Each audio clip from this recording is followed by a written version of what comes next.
Pode dar um glória a Deus aí? Aleluia. Olha aqui para mim.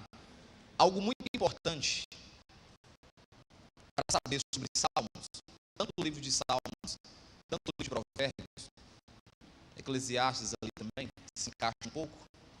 Você percebe que são livros de poesia. Os salmos em si são salmos poéticos, são canções, são poesias escritas. Por isso que é importante a gente definir algo, e como a gente é igreja de palavra, nós gostamos de ensinar vocês, para que vocês tenham percepção de como as coisas funcionam.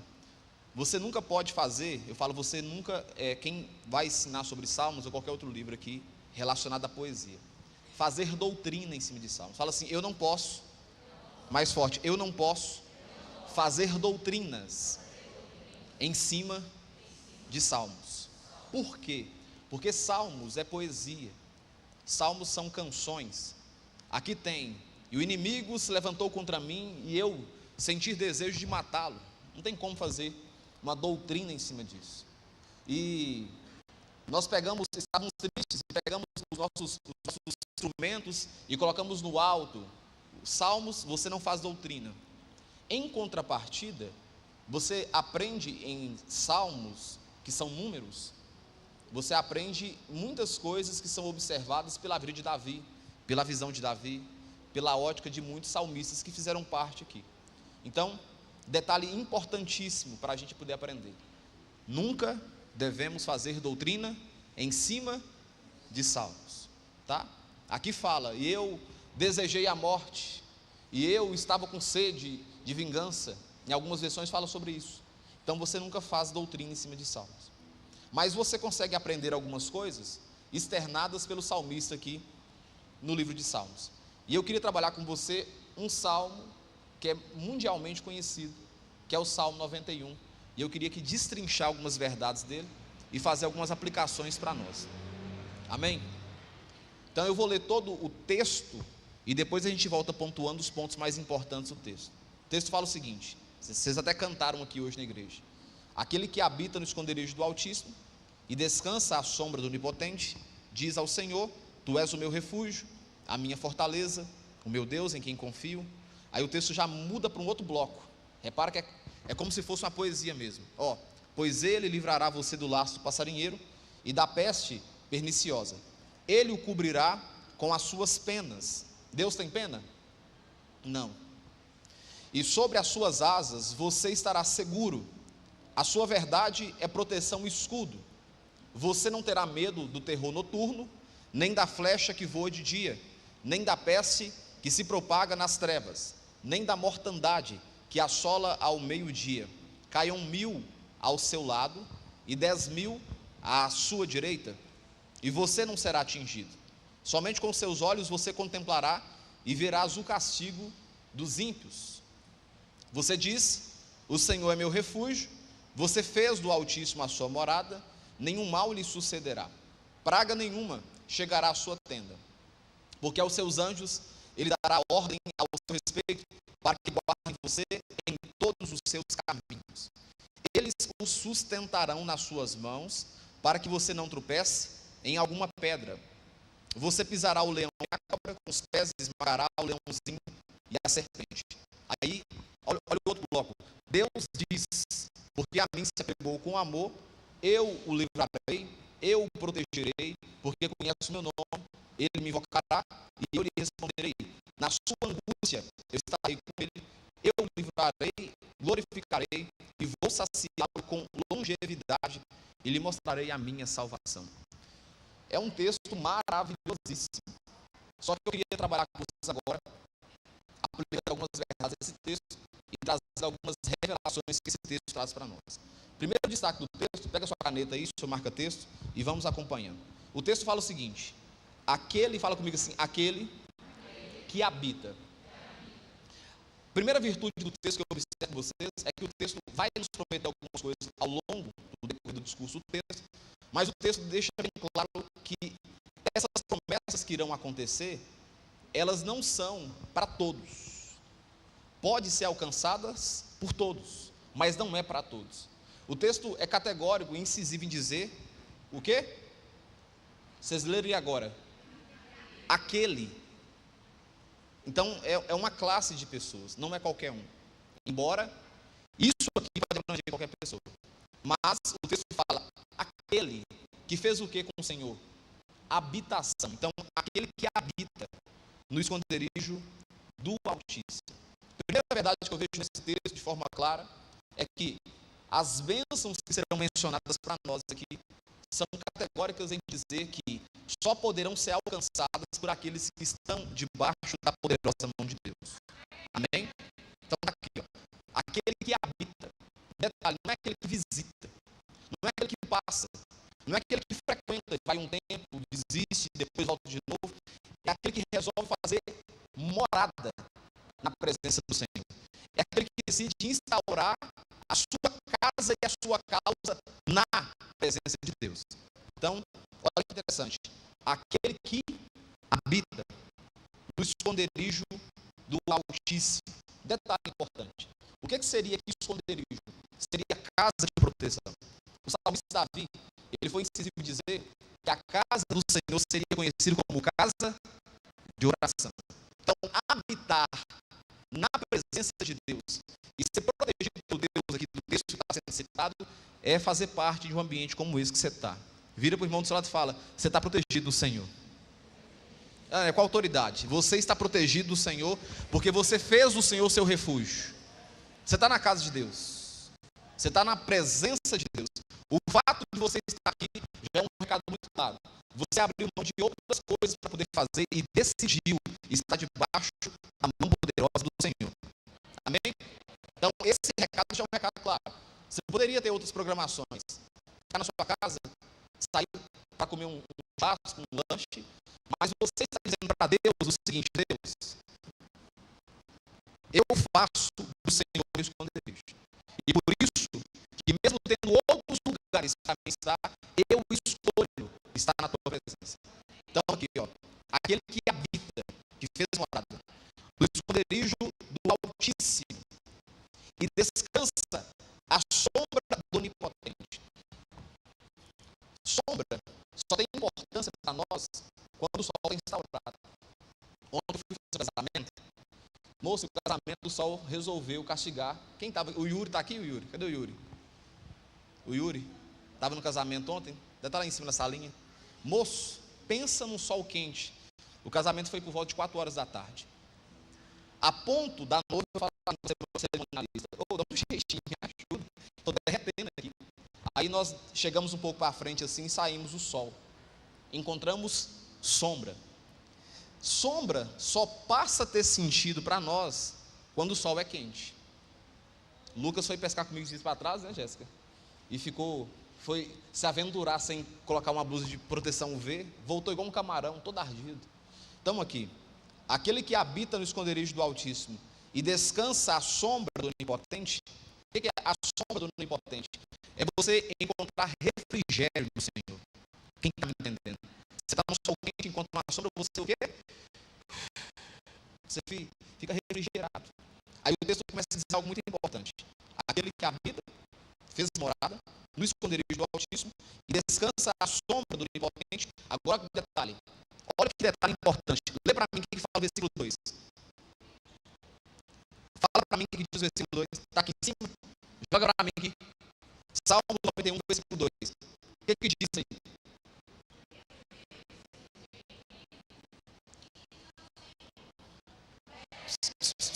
Qual fala que falou aí? Diz. Uma segunda coisa que eu aprendo com você lendo esse texto aqui de Salmos é que tudo também precisa partir de uma ação nossa, de dizer para o Senhor: Tu és o meu refúgio, Tu és a minha fortaleza. Deus até quer nos proteger, mas é preciso externar isso em quê? Palavras. Eu tenho que dizer isso em atitudes.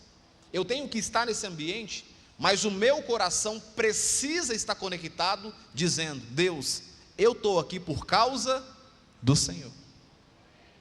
Eu estou aqui porque eu entendi que o Senhor é meu refúgio. Eu estou aqui porque eu entendi porque o Senhor é a minha fortaleza. Eu não estou aqui por causa do louvor. O louvor é bacana, mas o louvor está aqui para te servir. Eu não estou aqui por causa da multimídia, nem do pastor, nem do ministro de louvor. Eu estou aqui porque eu decidi fazer do Senhor a minha morada, a minha casa. E aí, é claro que esse ambiente aqui me atrai. É claro, eu tenho contato com pessoas aqui que me faz ficar bem nesse ambiente. Mas em contrapartida, Senhor, eu estar aqui não depende das pessoas, depende exclusivamente da tua presença nesse lugar. Então o texto é isso: aquele que habita no esconderijo do Altíssimo e descansa à sombra do Onipotente, ele está dizendo para o Senhor. E aí, detalhe, Helder, ele tem que dizer. Tudo vai acontecer aqui quando você fala com Deus. Por isso que um dos passos mais importantes que Jesus nunca deixou de fazer, ele deixou de pregar, mas de orar, nunca. Você nunca vai encontrar um texto na Bíblia dizendo que Jesus deixou de orar. Você vai ver textos na Bíblia que em alguns momentos, até mesmo o apóstolo Paulo não pôde pregar, mas de orar não. Então o texto fala: diz ao Senhor. E o que eu falo com o Senhor aqui de acordo com o salmista? O que eu preciso fazer? Erro de crente.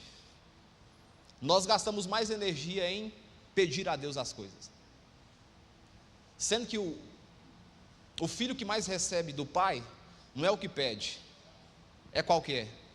É o que considera o pai. O texto fala: pedis e não recebeis. Por qual motivo o texto fala? Porque pedes mal. Vocês estão pedindo e não estão recebendo porque a forma de pedir não está sendo legal. Você não inicia contato com ninguém, humanamente falando, já pedindo alguma coisa. Pelo menos você aprende estrategicamente. Para você ganhar uma pessoa, o coração dela, você tem que ter afinidade, ter contato com ela. Aí no decorrer do tempo, Flávia, é que você acaba tendo oportunidade de ser solícito alguma coisa, a não ser que você esteja pagando o serviço daquela pessoa. Aí é uma questão de patrão e funcionário.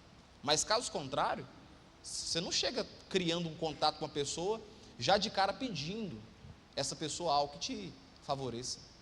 Na verdade, o certo é você abençoar a pessoa, e aí ela sente um coração retributivo de te abençoar também. Por isso que o texto fala aqui, ó, diz ao Senhor.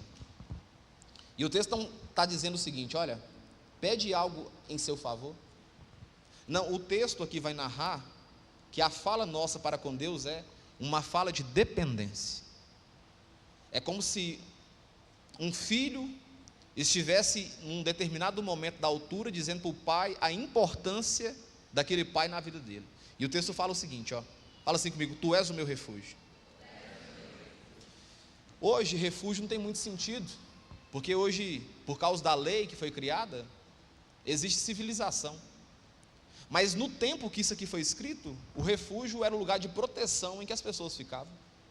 Quando o texto, o salmista está dizendo sobre refúgio, ele está dizendo baseado na ótica que ele enxergava.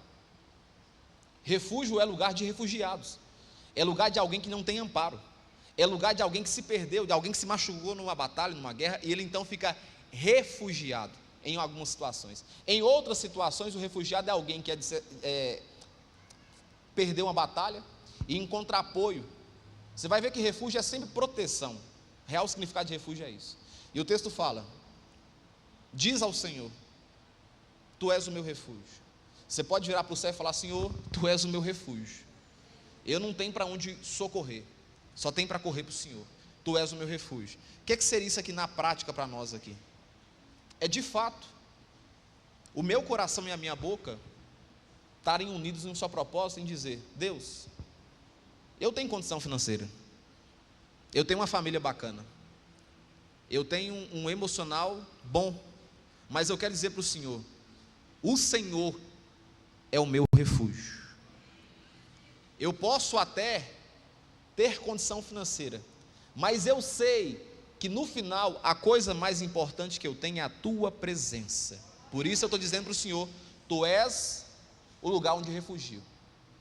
As pessoas não conseguem me entender, a psicologia não consegue me entender, mas quando a minha alma está aflita, eu tenho certeza que no Senhor eu encontro refúgio.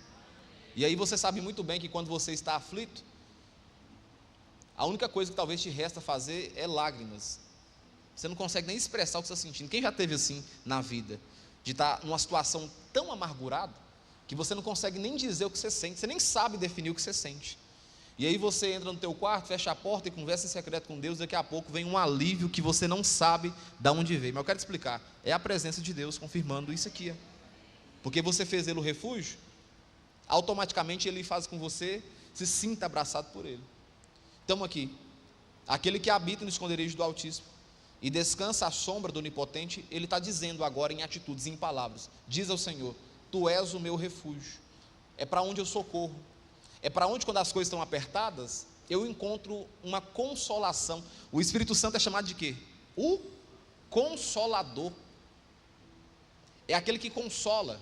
É quando a gente perde alguém que a gente ama, e aí pode ter 1000 palavras maravilhosas e a sua alma é confortada, mas aí vem uma canção, aí vem uma presença do Espírito Santo, aí vem uma oração que te traz um conforto, aí você entende o que o texto quer dizer: Tu és o meu refúgio. Uma segunda coisa que o texto fala, que a gente precisa dizer ao Senhor, fala assim comigo: minha fortaleza. A fortaleza era um artifício que protegia cidades. O refúgio é o lugar onde refugiados vão. Fortaleza é como se fosse o portão de uma cidadã, da cidade grande, da cidadela. Então, muralhas, isso aqui é a fortaleza. Um povo que não tinha fortaleza ao seu redor, era um povo frágil, fraco, porque por mais que você seja inteligente, sábio e um grande guerreiro, nesse contexto aqui, se as pessoas te pegarem você desprevenidas, acabou. Um homem pode ser bruto o tanto que for, irmãos, mas dormindo, pegou ele dormindo, ele está frágil. Até que ele acorda e tem noção de onde ele está, a tragédia já aconteceu. Por isso que o texto fala o seguinte: diz ao Senhor: Tu és o meu refúgio, é onde eu me refugio, aonde eu me abrigo, aonde quando me largarem a mercê, eu tenho para onde socorrer. E o texto fala: é a minha fortaleza, ou seja, Tu és o lugar que quando eu estou refugiado, tem uma proteção também sobre mim. Você pode não ver, você pode não enxergar naturalmente, e crer que você não enxerga mesmo não, e talvez se enxergar, você ficar doido, mas o tanto de ataque espiritual que acontece conosco ao decorrer do dia, não está escrito para nós. Se a gente fosse perceber como o império das trevas funciona, demônios passando para lá e para cá, você ficaria surtado. Inclusive, eu tenho um pensamento que uma pessoa chega no estado de loucura mental, e ela começa a dizer coisas que ela perde o filtro, acredito eu que seja baseado nisso, e a ciência baseia nisso. Aquela pessoa que está dizendo aquelas coisas absurdas, para nós é absurdo porque a gente não está vendo, mas boa parte daquelas pessoas não são mentirosas, começam a ter contato com aquilo que não é natural, e começa a perceber, e o impacto é tão forte que entra no quê? No estado de quê? De loucura, de insanidade mental. E o texto fala: Tu és o meu refúgio e a minha fortaleza. Aqui na igreja a gente aprende uma coisa muito importante: nós não adoramos anjos.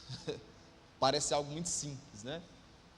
Nós aqui não adoramos anjos, mas acredito sim que, de acordo com o texto, Deus coloca os seus anjos, que são enviados para nos guardar o tempo todo. Eu acredito nisso. Acredito que nós não devemos prestar um culto para anjo. Nunca vou fazer um culto e ficar dando ênfase em anjo aqui. Não, o culto sempre tem que ser para exaltar o nome de Jesus. Mas acredito sim que, de acordo com a palavra de Deus, e tem base nisso, que anjos estão o tempo todo nos protegendo mesmo. Inclusive, o salmista vai asseverar isso aqui na frente. Então, Tu és o meu refúgio e a minha fortaleza. E ele fecha com uma chave muito importante. Fala assim: o meu Deus, em quem confio. Olha aqui, chegará momento na sua vida que você não vai ter escolha a não ser confiar na soberania de Deus. Quer que eu te explique isso? Saúde, não tem o que você socorrer. Chega um certo tempo, um certo momento da situação, que o médico fica limitado, e aí o salmista, ele assevera em dizer, fechando aqui a fala dele: quando esses momentos chegarem, você não tem que murmurar, você não tem que questionar por que isso está acontecendo, você tem que dizer: eu confio no Senhor, eu não estou entendendo nada, vou ser sincero com o Senhor, eu não sei o que está acontecendo, mas uma coisa eu quero dizer claramente para o Senhor de forma veemente: a tua graça me basta, e eu confio no Senhor. em meio ao caos, você tem duas opções: desesperar ou fazer como o salmista diz: Tu és o meu Deus, em quem eu confio. Tu és o Deus em quem eu confio. Eu não tenho para onde socorrer mais. Eu já corri para um lado, já paguei medicamento, já fiz aquilo outro, fiz terapia, mas parece que não vai. Então, estou dizendo de forma aberta para o Senhor: eu te fiz o Senhor da minha vida. Então eu quero dizer, eu só posso confiar em Ti, não vou esperar nada de ninguém. Agora olha o detalhe: depois que nós declaramos essas coisas, é que começa a surgir outras coisas diferentes. Deu para perceber isso? Quem está entendendo? Eu preciso declarar isso para Deus, preciso declarar que Ele é o Altíssimo, eu preciso confiar nele, eu preciso fazer dele o meu refúgio, eu preciso dizer, eu confio no Senhor. Aí a partir dessa nossa oração aqui, dessa nossa fala, versículo 3 começa dizendo o seguinte, coloca para mim aqui em cima por favor, versículo 3, aí a partir da nossa atitude, versículo 3, 1, 2, 3,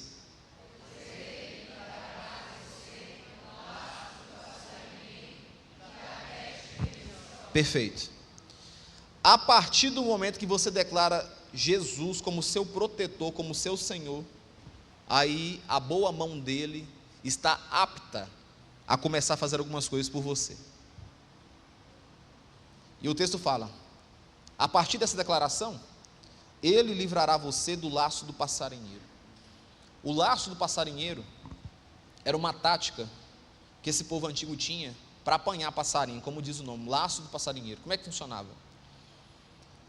Pegava um cordãozinho, colocava no chão em formato de círculo, uns gravetinhos do lado, e jogava sementes nesse espaço, e tampava com folha, ou até mesmo com pelo de animal, para não, o passarinho, porque o passarinho é um bicho inteligente, e você não pega um passarinho desprevenido. A ideia do texto é dizer um recado sobre isso. Você não consegue pegar um passarinho desprevenido, então esse laçador, Bruno, ele ficava distante, com uma corda ali, presa naquele chão. De acordo com a semente jogada, o passarinho vinha para o meu alpiste, e ele fazia o quê? Ele puxava aquela cordinha e pegava o passarinho desprevenido. Muitas vezes pela cabeça, muitas vezes pelo pé, muitas vezes pelo meio. Mas fato é, quando o passarinho achava que não tinha perigo algum, esse laçador, ele puxava o laço e prendia o passarinho. Quando o salmista diz isso, ele está trazendo um recado muito importante para nós, que passa despercebido nesse texto. O recado é o seguinte: esse passarinho aqui se encaixa na configuração de nós que estamos aqui. Olha aqui para mim, irmãos, a gente é inteligente, sim ou não? Conhecemos a palavra de Deus, conhecemos, principalmente aqui. A igreja é conhecida como a igreja da palavra. A gente ensina verdades, aprende verdades, sabe textos bíblicos de cor. Mas dizer para você uma coisa, não tem um cristão que pode dizer aqui hoje que não pecou e não peca. Não tem uma pessoa, e o texto diz que aquele que diz que não pecou, acabou de fazer Deus de mentiroso, e pecou porque diz que Deus é mentiroso, porque Deus diz que a gente peca. Quando o texto fala assim, ó, laço do passarinheiro, parece algo simples demais, mas o que o texto está dizendo é o seguinte: nós que estamos aqui, somos articulados, somos sábios, sabemos nos portar, conhecemos a palavra de Deus, mas o tempo todo, esse laçador que é o inimigo, ele está pronto, e ele nunca vai te oferecer uma coisa que você não gosta. Guarda isso para você. O diabo não vai pegar você que gosta de um tipo determinado de segmento com outra coisa que para você não faz sentido. É isso que o texto está dizendo. O passarinho, ele é esperto. Tenta pegar um passarinho para você ver o tanto que é difícil. O salmista está comparando nós que estamos aqui como passarinhos, dizendo que o diabo, que é o nosso inimigo, que ele anda ao derredor, ele está como o laçador do passarinheiro. Ele nunca vai pôr uma comida que você não come. E detalhe, o laço do passarinheiro, ele é construído de acordo com a característica do pássaro. O laço do passarinheiro, ele é construído de acordo com a característica do pássaro. Não é um laço para todos os pássaros, porque tem coisa que não vai pegar você, mas tem coisa que pega ela aqui. Quem está me entendendo? Tem situações que não pega o Patrick, mas pega o Pedro Vitor. Então esse laçador que é o passarinheiro aqui, que fica o tempo todo laçador, ele vai olhar e observar qual que é a sua fragilidade. Esse tipo de pássaro aqui, ele fica muito onde tem semente de arroz. Aí a tática é de acordo com a arena ali. Ele não vai pôr ali pelo. Deu para entender? Ele vai colocar a folhagem ali do arroz. Esse outro pássaro aqui, garça, fica na onde mesmo, garça? Fica na onde, queridos? Beira de lagoa. Então esse laço aqui não pode ser em folhagem, porque garça geralmente não fica em folhagem. Garça fica na beira da água. Então esse laço tem que ser feito submerso na lama. Porque quando ela sentar aqui, pegar a piabinha, eu puxo aqui do lado de cá. Quem está entendendo? Então olha aqui para mim. Satanás, que é nosso inimigo, e que é o que o salmista está dizendo, ele nunca vai querer pegar você em algo que você não vai cair. Por isso que a semente é de acordo com aquilo que você come. E aí como é que funciona isso? Funciona da seguinte forma: você acha que não está sendo fisgado. Você acredita, e o pássaro acredita nisso, que está tranquilo, ele está só comendo a semente. A intenção do pássaro é alimentar, mas mal sabe ele que o laçador está por trás, para na hora que ele tiver desprecavido, puxar ele. Olha o que eu quero dizer com isso. É por isso que muita gente acaba se desviando do evangelho, porque o diabo, que é espírito, ele não vem aqui com os dentão assim, não é assim que funciona. Ele usa o que, queridos? Ele usa o que para trabalhar? Pessoas. Ele usa pessoas. E aí você pensa assim, não, mas o diabo ele não consegue fazer isso. Não, o diabo ele usa estratégia e ele usa pessoas, Camila. Para qual objetivo? Te laçar sem você perceber. Então você está lá alimentando. Moço, você tem de igreja, não precisa mais não. Evoluiu esse negócio, dá para assistir em casa. Ou você comendo uma alpiste, e daqui a pouco o laçador te pega. Quem está me entendendo? Pois ele livrará você do laço do passarinheiro. Por que ele vai livrar? Porque não tem como eu te livrar. Não tem como a Elisângela livrar você, nem o David. Nós não temos onisciência nem onipotência. É uma coisa que é Deus que tem que fazer por você. Mas quando que Deus faz? Quando você deixa Deus ser o seu Senhor. Olha aqui para mim aqui. Armadilhas estão sendo preparadas para você, no seu serviço. Pessoas estão tramando contra a sua vida. E não pensa que é lá em São Paulo, não, queridos. É aqui em Lagoa da Prata mesmo. Aqui, em Lagoa da Prata. Mas mal sabem eles que o Senhor dos Exércitos está com você. Eles não têm noção disso. E estão achando que vão te surpreender. Surpresos ficarão eles com o livramento que Deus vai te dar.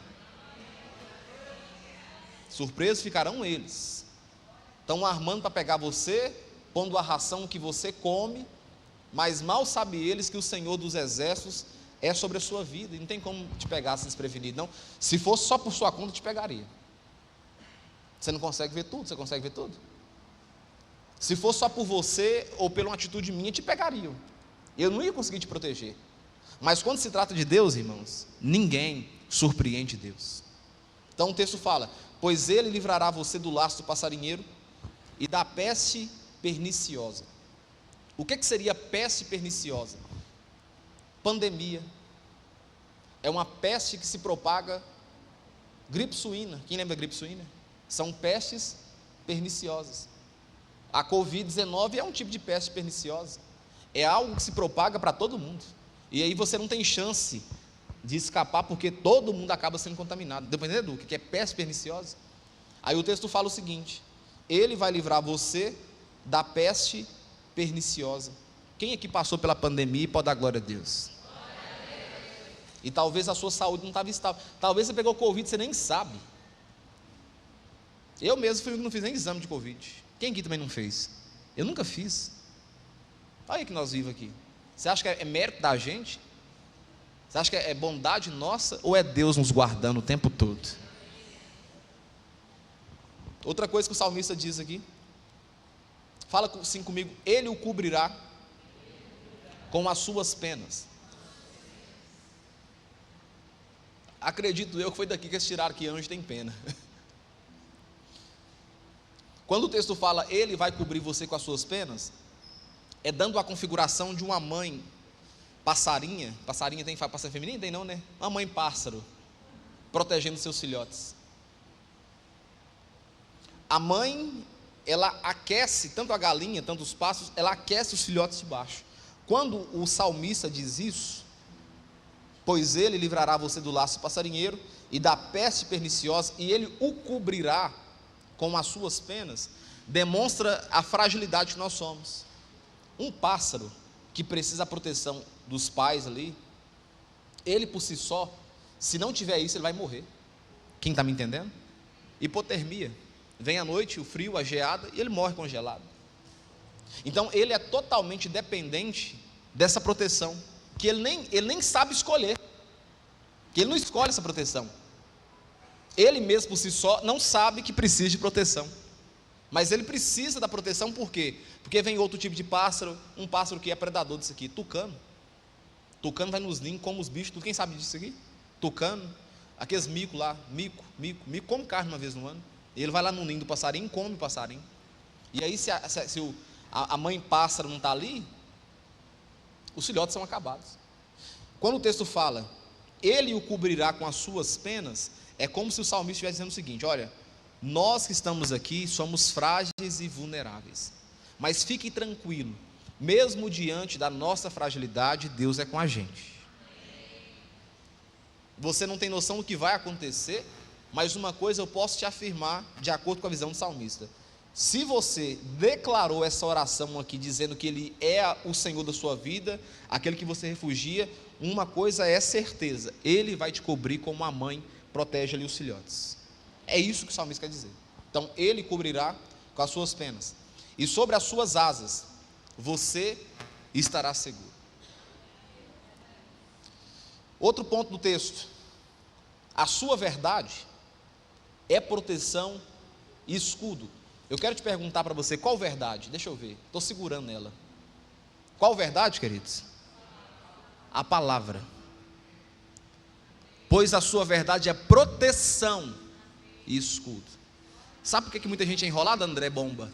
É porque não conhece de palavra. Errais por não conhecer as Escrituras. Aí fala, e o poder de Deus. Mas a primeira menção do texto é: vocês estão errando por não conhecer a minha palavra. Irmão, se vocês conhecem palavra de Bíblia, não tem como ser enrolado não. O cara começou a falar heresia no altar. Se você é o Shaddai, você sabe, não está enrolando. Não está pregando Bíblia não, está mascando fumo. O texto fala: e a sua verdade, a sua palavra, ela é proteção e escudo. Fizeram macumba para você, aí você olha para a palavra: não, mas maior é o que está do que no mundo. Estou tranquilo, eu conheço a palavra. Ah, fizeram um trabalho para você, pegaram uma roda, não tem problema não. Maior é o que está dentro de mim do que qualquer atitude e ação que vem do mundo. Eu tenho uma proteção de um Deus que não dorme nem tosqueneja. Ele está o tempo todo cuidando de mim.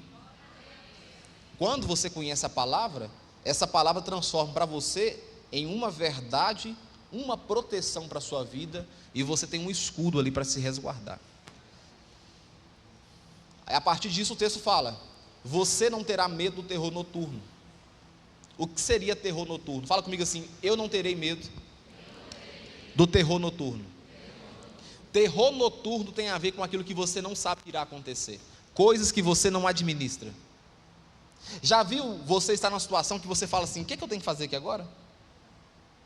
Eu não tenho o que fazer, ultrapassa meu poder. E detalhe, que acontece muito com a gente, eu falo que acontece algo muito claro com a gente. Todo mundo que tem um senso de cuidado, de proteção, quando perde o controle, falta morrer. Sim ou não? Sensação de impotência é uma das piores coisas que existem. É você querer fazer algo, mas está limitado para poder fazer. E a maioria de nós que estamos aqui, surtamos por causa disso. Surtamos por quê?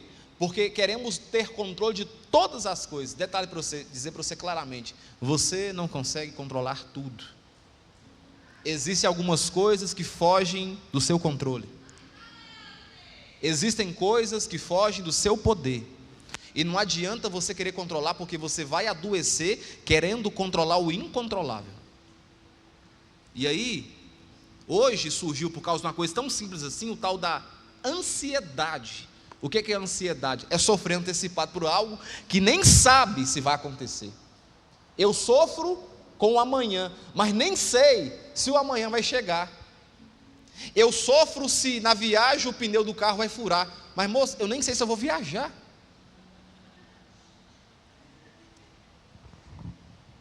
Aí você tem uma série de fatores acontecendo, e aí o salmista diz o seguinte: fica tranquilo, senhor. Em relação ao terror noturno que você não domina, que vai acontecer independentemente de você ter poder querendo ou não, fica tranquilo, Deus está no controle. Parece algo simples, mas dizer para você, irmãos, Deus está no controle. Ô Walter, Deus está no controle. Lembra quando deu errado o curso lá de guarda municipal? Deus estava no controle. Onde você está hoje? Deus está no controle. Juninho, lembra quando a porta se fechou? Olha aqui, Deus está no controle. Você está empregado hoje. Quem está entendendo? Tem uma frase que é muito popular, mas é verdade: há males que de fato vem para o bem mesmo. A gente está achando que esse aqui é o melhor caminho para ser seguido, como o povo no Egito. Dava para ter feito o percurso durante ali 3 meses. 3 meses, já trouxe explicação para vocês aqui. Mas Deus definiu fazer 40 anos caminhando com eles. Vocês vão caminhar comigo durante 40 anos no deserto. Tem um caminho ali mais fácil, mas se vocês passar por lá, a população sua é pequena e eles vão matar vocês tudo, mesmo eu sendo com vocês. Olha que trem. Então vocês vão peregrinar comigo durante 40 anos. Aí você sabe, de acordo com o texto, que eles viraram o quê? Multidão. Multidão de pessoas. Quero dizer para você algo muito importante: pare de querer controlar tudo. Não está no seu poder algumas coisas. Você não controla a chuva, você não controla fatores externos, você não controla acidente. Você tem que fazer uma coisa só: Deus, tu está no controle. Assuma a direção. É nitidamente, você está dirigindo um carro em alta velocidade e você fala assim: espera aí, vou parar esse carro aqui. Põe na marcha neutra, puxa o freio de mão, levanta, abre a porta,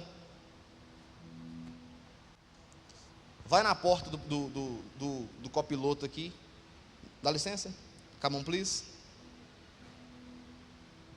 vem cá, toma a chave, que a partir de agora eu não vou mais controlar a minha vida, é o Senhor que vai controlar. Eu vou sentar aqui e ver o Senhor fazer as coisas.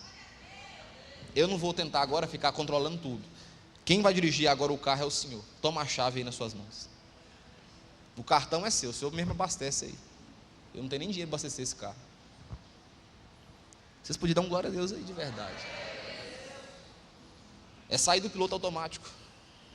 É dizer: Deus, dirige o carro para mim.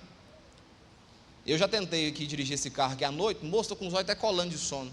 Assume o controle para mim. É o que o texto fala. Você não terá medo do terror noturno. Terror noturno está relacionado àquilo que você não controla. Por que é terror noturno? Porque vem de noite. O contexto do salmista não tem assim, a CEMIG funcionando na rua. Quem está entendendo? Não tem poste. É lamparina. Eles estão no meio de um lugar que não tem energia cabeada passando. Então, quando ele fala terror noturno, ele está dizendo: existem coisas que eu não consigo controlar, que vem em qual período aqui para eles aqui? À noite. Hoje para nós é mais fácil, tem iluminação, tem poste, tem energia, beleza, mas faz a experiência de ficar uma semana no mato para você ver. Só funciona a luz da lua mesmo. Aí você vai começar a entender que é a lua minguante, o tanto que ela é importante. Quem caça? Quem caça aqui? Tem ninguém que caça? O povo tudo que crente, cara, ninguém caça para você ver. Quem caça sabe disso aí. É ou não é, Lucas? Você que mexe com esse negócio de tiro aí, tem que saber, cara, o horário que a caça sai. Dependendo da lua que você vai, você não pega nada, porque a lua é minguante. Pescaria eu entendo. Lua cheia não sai peixe. Por que não sai peixe? Porque o predador não se sente à vontade para caçar na lua cheia. Ele tem que ter uma visibilidade. Por isso que na pescaria melhor à noite é a lua minguante. Guarda isso para você. Lua minguante. Está o quê? A lua clarinha. Já teve experiência de ir no meio do mato assim, ver a lua clarinha mesmo? Quem já teve essa experiência? Ele está dizendo o seguinte, olha para você ver. Ele não diz aqui, ó, terror da lua minguante. Ele diz terror noturno. É quando você não enxerga nada. Quem está aprendendo alguma coisa? Aí ele cita o seguinte: nem da flecha que voa de dia. A flecha aqui funciona igualzinho uma arma para nós aqui hoje. Você sabia que você dá um tiro para cima, a proporção que essa bala sobe, ela desce também? Já viu assim no jornal? Fulano de tal morreu por uma bala perdida. É porque alguém deu um tiro num lugar e essa bala caiu na pessoa. Muitas vezes vara numa parede, bala perdida. A mesma coisa com o armamento dessa época aqui. Flecha. O arqueiro puxa a flecha aqui em cima e solta. Não, a proporção que essa flecha cair, se ela vier na direção de alguém, Helder, vai matar. Então o texto fala aqui, ó, você pode ficar tranquilo. Mesmo se um arqueiro armar uma flecha e jogar sem saber, Deus é seu escudo. Talvez a pessoa saiu hoje embriagada, pegou o carro e a situação ruim está prestes a acontecer, mas Deus vai dar livramento se atrasar um pouquinho. Quem está me entendendo? Aí você reclama, ei, menino, cagou tudo, mas era Deus só te livrando, para você trocar a fralda do menino e segurar 10 minutinhos, porque se fosse 9 minutos, o cara te batia, estragava os seus bens. Quem está me entendendo? Por isso que uma prática que a gente tem que ter, é parar de reclamar, irmãos. Deu errado? Porque talvez o errado é o certo, e a proteção de Deus. Você está achando que deu errado? Moço, você conhece algum caso de alguém que planejou fazer uma coisa, atrasou e depois foi ver o livramento? Levanta a mão para me ver. O Pedro falou comigo esses dias aqui, eu estava lá conversando com ele, que a Roberta se sentiu incomodada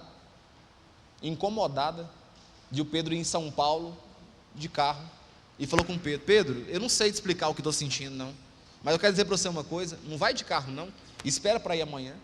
Pedro teve discernimento e falou: então beleza, não vou questionar, até porque Roberto não deixaria você ir assim, né, Pedro? Roberto não deixaria sair de qualquer jeito. Pedro foi. O carro veio normal, mas e se o Pedro tivesse ido? Ah, pastor, eu não concordo, não, me mostra algo prático. Quem é mais velho aqui? O Dixon testemunhou o que mais a Roberta aqui um dia? O dia que o Dixon sofreu um acidente, o que a Roberta sentiu na hora, no meio da rua? Uma dor muito forte. Ela fez o que? No meio da rua com um cachorro, ajoelhou e orou. Você está aqui? Não te viu você aí não? Você está aqui, ué. Estou mentindo?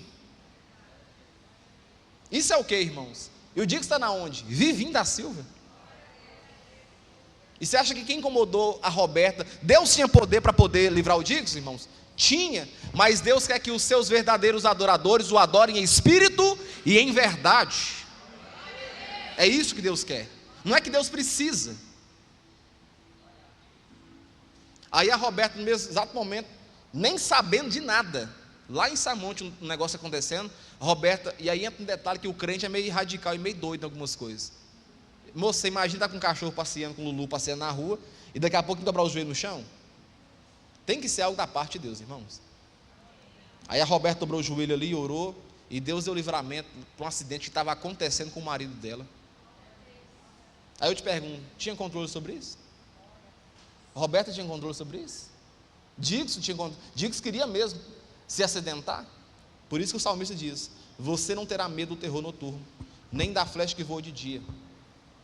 E aí o texto fala o seguinte, nem da peste que se propaga nas trevas, nem da mortandade que assola ao meio-dia. Pestes que se propagam nas trevas são relacionadas a questões de saúde. Vou explicar como. Alguém que planeja ficar gripado, doente? Eu não. Mas você fica gripado e doente. Alguém que planeja ter um problema de saúde? Não. Mas acontece com as pessoas. Por isso que o texto fala aqui, ó, nem da peste. Peste é a ver com doença. Peste, pestandade, doença. Que se propaga nas trevas, ou seja, na ignorância, que não se vê. E aqui o outro texto fala o seguinte, ó, nem da mortandade que assola o meio-dia. Vou explicar o que é mortandade que assola o meio-dia. Depressão. De acordo com o texto, mortandade é aquilo que você sabe que está acontecendo, mas você não tem controle. Deixa eu te perguntar, alguém que está no estado de depressão para baixo, tem interesse em ficar assim, Juninho? Mas ela controla? Ela tem poder sobre isso? Alguém que se encontra no estado avançado de ansiedade, tem poder de perder essa ansiedade da noite para o dia? Tem. É por isso que o texto fala da mortandade que assola o meio-dia. Ela é perceptível, ela é visível, ela já não vem escondida. Quem está me entendendo? Essa é percebida, só que, detalhe, você não tem controle, você não tem poder para poder se livrar dela. O remédio só vai te dopar, mas não tem poder de tirar esse negócio de você. A psicologia, a psicanálise, a psiquiatria vai te ajudar, mas no final quem tem poder mesmo é o Senhor Jesus Cristo. E é assim que nós cremos. É claro, vamos procurar medicamentos e soluções humanas para poder fazer, até porque Deus usa pessoas para fazer isso, mas em contrapartida, no nosso coração tem que ter, depende do Senhor. E detalhe, irmãos, ninguém escolhe isso. Tipo assim, eu vou escolher ficar ruim, eu vou escolher ficar ansioso. É por isso que o texto é incisivo em dizer da mortandade. E outro detalhe que o texto fala, mortandade aqui é dando ênfase a algo que te dá o quê? Sensação de quê? Deixa eu ver se você entendeu. De morte. Por que o sentimento de morte? Porque você quer ficar bem e não consegue ficar bem. Você quer se ajustar, mas não consegue ficar bem. Quem está me entendendo? Quem já teve assim uma situação como essa? Você quer levantar, você busca recurso, mas parece que a coisa não vai. Por isso que o texto fala, nem da mortandade que assola o meio-dia. É algo que você vê, Vânia, mas não tem controle. Fala assim comigo, caiam 1000 ao seu lado e 10.000 à sua direita, e você não será atingido. Detalhe, quando o salmista escreve isso aqui, ele está dando uma ênfase muito importante sobre fatos aqui. Ele está querendo passar a mensagem que Deus tem diversos filhos, mas Ele tem um carinho especial para conosco de forma diferente. Salvação é de forma igual, mas o próprio Deus, Jeová, diz para Moisés, para Josué na verdade, Josué, nunca haverá alguém em que eu usei como Moisés. Isso está dizendo que quando nós nos achegamos perto de Deus, Deus ele tem um carinho de forma incompreensível para conosco. Por isso que ele está dizendo o seguinte, está caindo 1000 ao seu lado, 10.000 à tua direita, mas você não vai ser atingido. Ele não está ressaltando sobre a questão só de proteção, mas a questão de cuidado com a gente, no sentido de dizer, eu tenho um carinho com você único.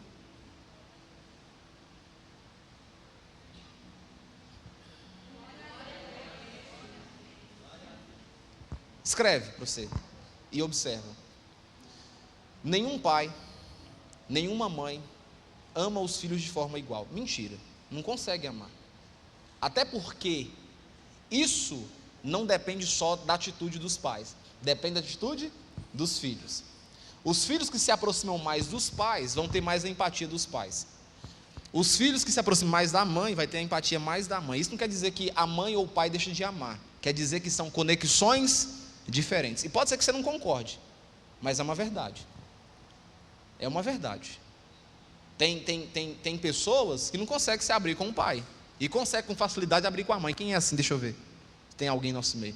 E tem ao contrário. Tem gente que tem mais facilidade de abrir com o pai do que com a mãe. Deixa eu ver se tem alguém aqui. Levanta a mão para me ver. Pronto. Isso não quer dizer, Juninho, que você ama sua mãe menos que isso. Isso quer dizer que você tem uma conexão um pouco diferente. É o que o texto está dizendo aqui. Deus se importa, irmãos, com os que caem, os 1000 e os 10.000. Mas o recado não é cair ou levantar aqui, não. O recado é dizendo o seguinte: eu tenho um apreço pela sua vida. Eu te protejo. Aqui, ó, caiam 1000 ao seu lado, 10.000 à sua direita, mas você fica tranquilo, você não vai ser atingido, não. Fica tranquilo, fica firme. Continuando,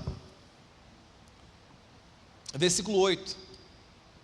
Fala assim comigo: somente com seus olhos você contemplará e verás o castigo dos ímpios.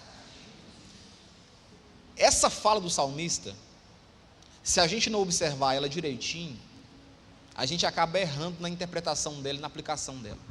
Porque parece assim, ó, que Deus está dizendo que vai ficar como se fosse um pai com um menino birrento e mostrando, tá vendo, meu filho? Olha lá, ó, menino sofrendo. Tá vendo, meu filho? Desobedeceu, mas eu fui lá e contei para o pai dele o que fez com você, o pai dele está corrigindo ele. Quem está me entendendo? Não é assim que funciona. Repara no texto: somente com seus olhos você contemplará e verás o castigo dos ímpios. Sabe qual que é o maior castigo do ímpio? Olha aqui para mim, Wilton. É não ter a presença de Deus. O maior castigo do ímpio é não ter o amparo do Senhor.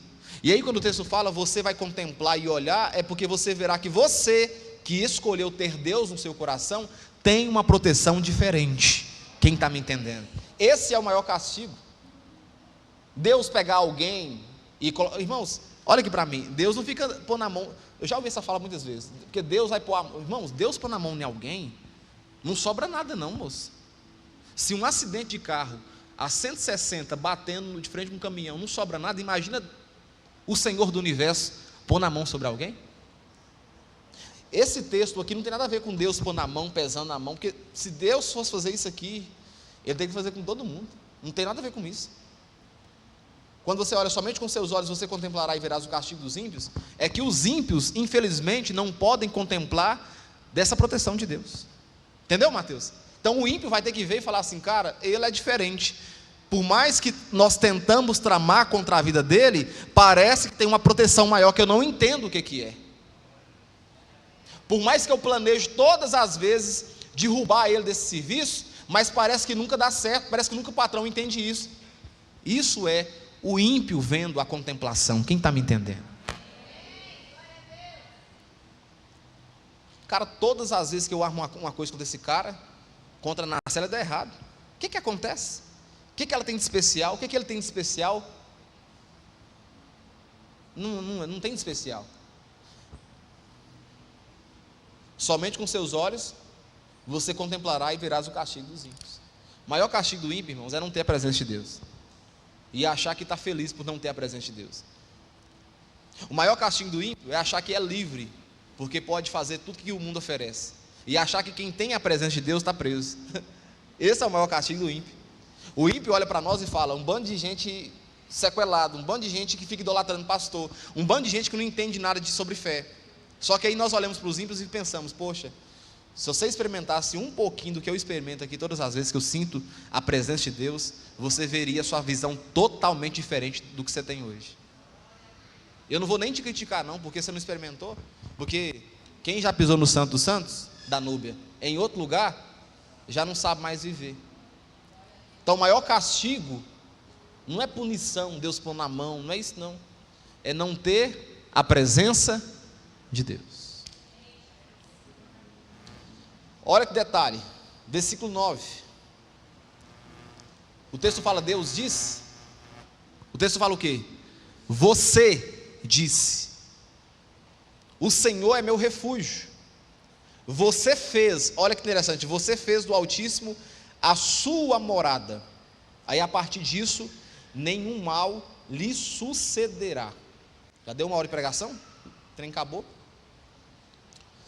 Cadê?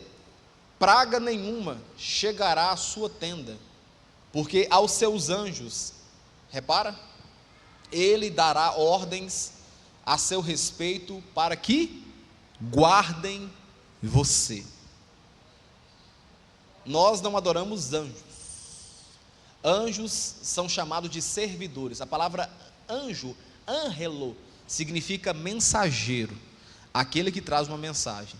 E todas as vezes que a gente olhar para esse texto, nós temos que entender que nós somos protegidos pelo Senhor, porque os anjos estão trabalhando para o Senhor em prol de nos guardar. Perfeito? Eu vou ganhar aqui porque eu não quero atrasar um tempo não, faltam 10 minutos, eu quero orar por vocês no final. Praga nenhuma chegará à sua tenda, porque aos seus anjos ele dará ordem a seu respeito, para que guardem você em todos os seus caminhos. Eles o sustentarão nas suas mãos. Repara que eles não é se tratando de Deus, é se tratando de quem?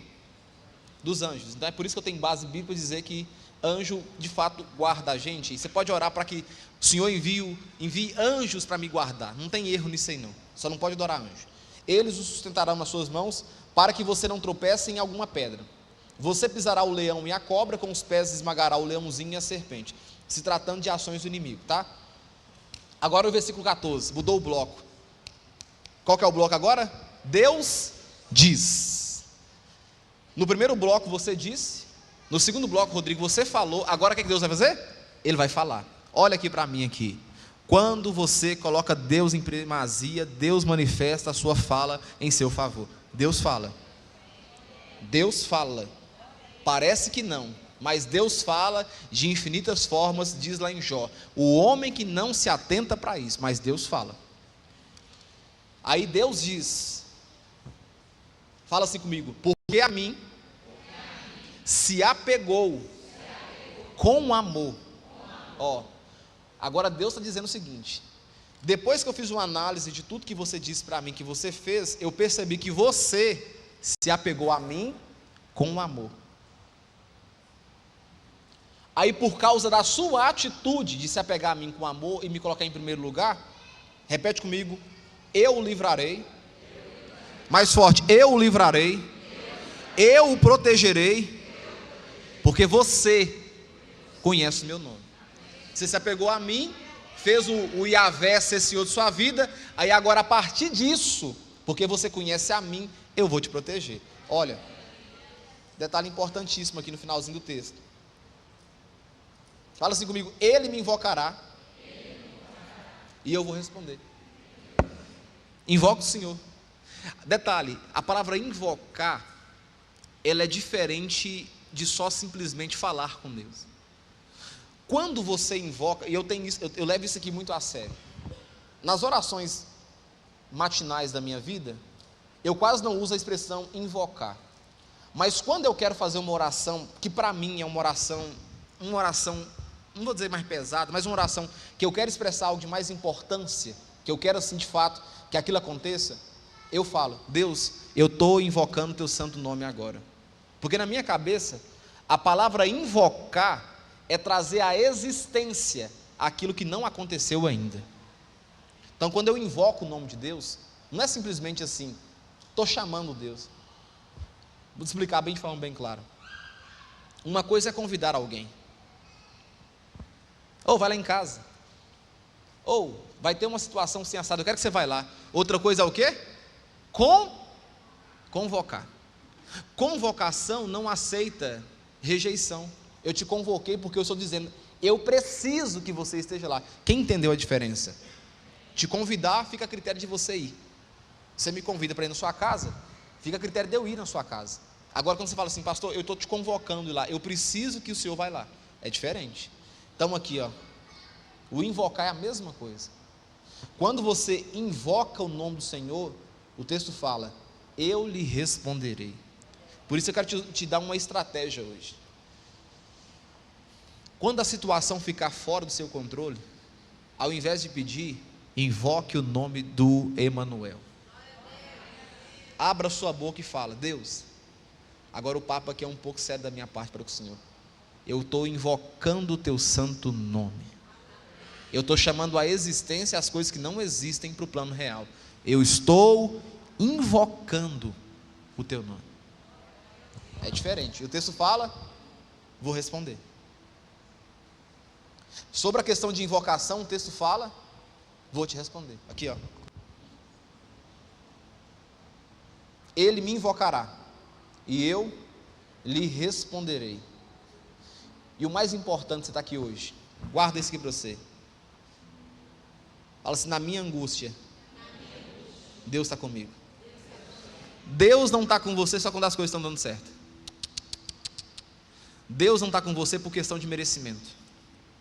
Deus está com você quando você está acertando, quando você está errando, quando você está ajustando, quando você está caminhando, engatinhando. Deus está com você o tempo todo, e o tempo todo Deus é bom e está com você. Aqui, ó, na sua angústia, vou estar com Ele. Na situação do problema, Ele pode ficar tranquilo, por mais que Ele não está ouvindo a minha voz, eu estou com Ele ali. Eu estou ali com Ele. Não é as mãos do médico ali, não. É eu estando na sala de cirurgia vendo o que está acontecendo. É isso que o texto fala. Você não está vendo nada acontecer. Mas uma coisa eu te afirmo de acordo com o texto: Deus está com você. Você não está tendo nem ciência do que está acontecendo, mas eu estarei com ele. Coloca a mão sobre a sua cabeça e fala: Deus, eu aceito a sua proteção. A partir de hoje, a minha vida não é guiada pela minha sabedoria, nem pelos meus instintos, mas a minha vida, a partir de hoje, é guiada pela direção, pela visão, pela unção do Espírito Santo de Deus. Aleluia. Aleluia.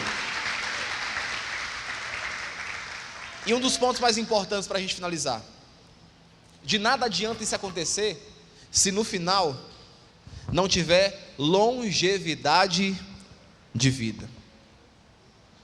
Eu tenho tudo isso aqui, mas eu morro cedo? Uai, perdeu o sentido? Uai? Eu vivencio tudo isso e morro cedo? Aí o texto fala, versículo 16: vou saciá-lo com longevidade e, além de tudo, vou mostrar para ele, quando isso acabar, inspirar José Marcelo, a minha salvação. Nem quando ele partir dessa terra, ele está desamparado, porque vou mostrar para ele a minha salvação. Eu estou com ele até depois do fim. Estou com ele. Na hora que as coisas se cessarem, os olhinhos fechar, eu estou com ele até depois do fim. Acordaremos um dia, se a gente não for arrebatado antes, e veremos ruas de ouro, veremos cristais, e contemplaremos a face do nosso Salvador. Mas só tem um jeito só, irmãos, não tem outro caminho: fazendo desse Senhor seu Deus. Nada disso aqui vai acontecer se você estiver aqui hoje e não fazer de Jesus o seu Senhor. Quando eu falo isso, preste bem atenção. Eu não quero te convencer, porque nem é eu que convenço ninguém, é o Espírito Santo. Eu quero te dizer para você que não tem outra forma, não tem outro caminho, não há outro meio. Só há um caminho, e esse caminho se chama Jesus. E olha aqui para mim. E você pode, por direito, ignorar esse caminho. Você pode, você é livre. Você é livre, você é vacinado, adulto, livre para conduzir a sua vida do jeito que você quiser. Mas o texto é categórico em dizer algo importante aqui na Bíblia Sagrada. A Bíblia diz o seguinte: aquele que aceita, aquele que não aceita, aquele que está junto, aquele que não está junto, todo joelho, toda língua, inglês, português, espanhol, americano, o que você quiser, todo joelho, toda língua confessará. Não tem escapatória. Ou vai confessar para a justiça da salvação, ou vai confessar e ser condenado. Não tem escapatória. Agora, eu te aconselho confessar Jesus enquanto está tempo, em paz. E eu não estou dizendo isso para você ter medo de Jesus, ter medo de Deus. Eu estou dizendo o seguinte: não há outro caminho, só há um caminho, chamado Jesus. Só há uma verdade e só há uma vida: Jesus Cristo, o Emanuel encarnado, só Ele. E por mais que você esteja errante na sua vida, eu não estou aqui para dizer e nem para consertar a sua vida, porque não é eu que faço isso. Vou tornar a repetir, é o Espírito Santo. Eu estou aqui para te mostrar o caminho. O caminho é Jesus. Quem sabe você está aqui hoje, nesse culto, e você ouviu essas palavras aqui, você é alguém que não tem uma aliança com Jesus. Detalhe: ontem eu fiz um casamento. Não existe casamento sem a simbologia do quê? Da aliança. Tem que ter aliança. Não tem casamento civil sem aliança. Por mais que a gente entenda que a aliança não é nada, a aliança é só um simbolismo. Pois é, quando se trata de fé e de salvação, não tem como você ser salvo sem aliança com Jesus. É impossível. Nós precisamos declarar com a nossa boca Jesus como nosso Senhor. E como é que a gente faz isso? Levantando a mão, recebendo uma oração, e aí a partir disso você então começa a caminhar em novidade de vida, porque o Evangelho é o quê? Boas novas. Você começa a praticar uma nova direção. Como é que eu faço isso? Eu tenho que estar preparado? Não, você nunca está preparado. Ninguém aqui está preparado. É do jeitinho que você está mesmo. Pastor, mas eu fumo maconha. Uai, vem assim mesmo, fumando maconha. Aí no caminho, o dono do caminho te muda. Pastor, eu sou alcoólatra. Uai, vem assim mesmo, sendo alcoólatra. Você vai ter um testemunho muito maravilhoso para contar que Deus te libertou. Pastor, eu sou fumante. Uai, vem assim mesmo, fumando. Ué. Você fuma uma carteira de cigarro, vai diminuindo aos poucos. Vai diminuindo, até que você chega a um ponto que você fala, estou livre desse negócio. Quem está me entendendo? No caminho, irmão, se caminha. É no caminho que se caminha. Não espere ficar pronto. Você não vai ficar pronto. Isso é igualzinho a ilusão de você casar e achar que a casa vai ficar completa um dia. Não fica, viu? Quando você acabar de arrumar um negócio aqui, daqui a pouco um cano estoura na parede, aí morre. É ou não é? Dona de casa está aqui hoje me ouvindo. Tira da cabeça a ilusão que você vai conseguir deixar a casa 100%. Não vai. Quando está tudo certinho, um cano estoura. Pois é. O que nós precisamos fazer aqui hoje? Eu quero fazer com você que está aqui hoje. Você que não tem um compromisso com Jesus. Repara bem o que eu estou falando. Não falei com El Shaddai. Até porque El Shaddai é uma casa de oração. É um lugar que você precisa estar para receber uma orientação dos caminhos de Jesus. Mas a igreja em si não salva ninguém. Igreja, templo, não salva ninguém. O que salva é o Senhor, que é adorado nesse templo e é dono desse templo. Quem entendeu a diferença? Esse salva. É por Ele, por intermédio dEle, para Ele, todas as coisas são feitas. E nada do que se foi feito existiria se não fosse por Ele. Eu quero dizer para você que está aqui nessa noite, você que não tem um compromisso com Jesus, quer ter essa proteção na sua vida? Se apega a Jesus.